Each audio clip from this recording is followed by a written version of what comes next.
it was just so shocking that my husband was so young and so full of life and such a dynamic Christian man, and it seemed like such an utter waste to take a person like that out of the world where he could be so used by God. And so it was totally shocking to me. I couldn't even find words to comprehend how this could have happened. And yet, this is a contradiction. At the same time, people said to me, well, this shouldn't have happened to you. You don't deserve this to have happened to you.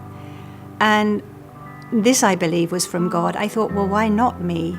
Why all those hundreds and thousands of people who are in emergency rooms every single day hearing bad news about someone they love? Why them and not me?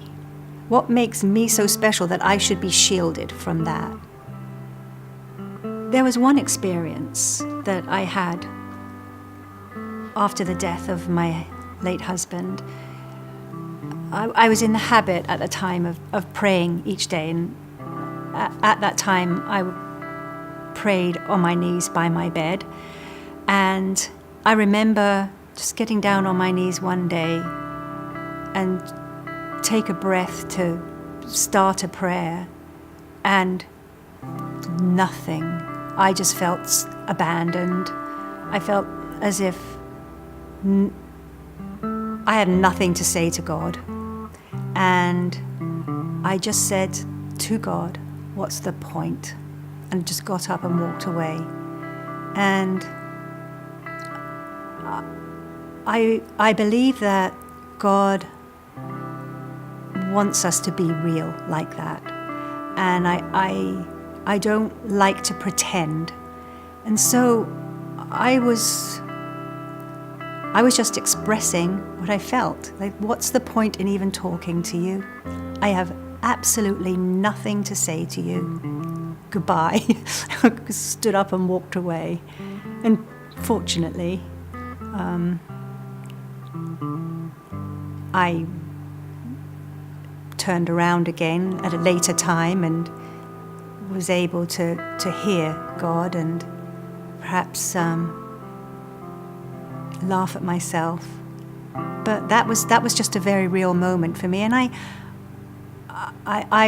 want to always be real. I don't want to pretend everything's wonderful. I understand everything, and here's my vocation. I'm swinging from one victory to another, because life's not like that. After he died, the utter devastation, and a way that I dealt with that was by journaling.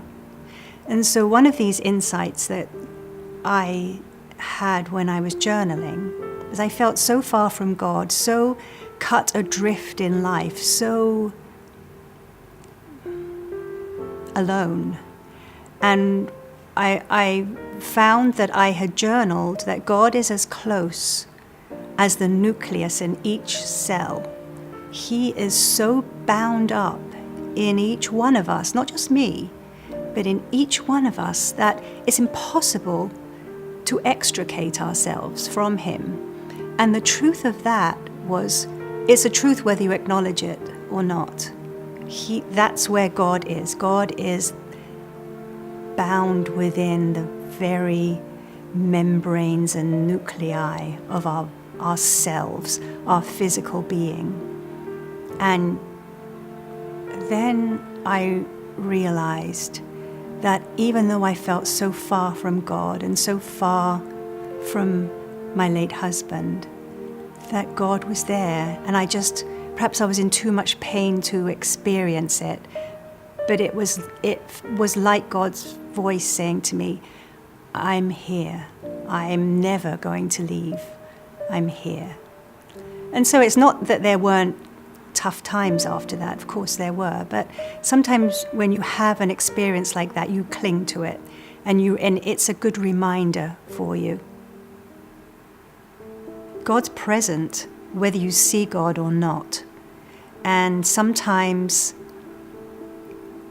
God's revealed through the words you write, that you see them on the page and you didn't even know you thought them. Sometimes God's revealed in the words of a person who speaks to you, or even a smile.